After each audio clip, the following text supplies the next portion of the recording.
brother, and it's difficult to actually to stop taking these kind of questions. اس قسم کے سوالات نہ شامل کرنا اب ایک مسئلہ بن گیا ہے، کیونکہ 40% یہی سوالات ہوتے ہیں اور اس کا ہم جواب بھی دیتے ہیں اور اپنے بہن بھائیوں کو نصیحت بھی کرتے ہیں۔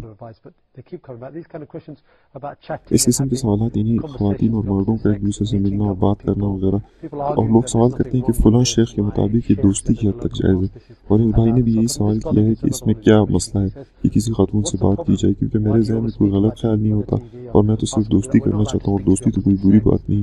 مجھے تمہاری بات سمجھ میں نہیں آتی شیخ، جب تم یہ کہتے ہو یہ حرام ہے، برائے مہربانی وضاحت کریں۔ اس کا جواب سوال جواب کے مرحلے میں دینا تھوڑا مشکل اس لیے ہوگا کیونکہ اس کے لیے تھوڑی زیادہ وضاحت کی ضرورت ہے۔ یہ کہنا کہ میں کسی لڑکی سے صرف دوستی کرنا چاہتا ہوں تو اس کا مطلب یہ ہوا کہ تمہیں کوئی طبی مسئلہ ہے،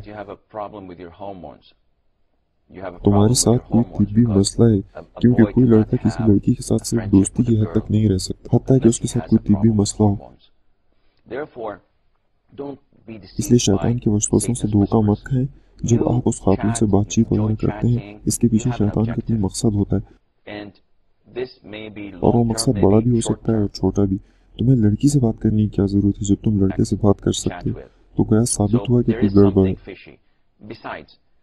اس کے علاوہ تم اپنے لیے اس چیز کو صحیح سمجھتے ہو، لیکن ذرا سوچو اگر تمہاری بہن اس طرح بات چیت کرے اور تمہیں پتا ہو کہ تمہاری بہن کسی غیر لڑکے سے باتیں کرتی ہے تو تمہارا کیا خیال ہے؟ یہ ٹھیک ہے؟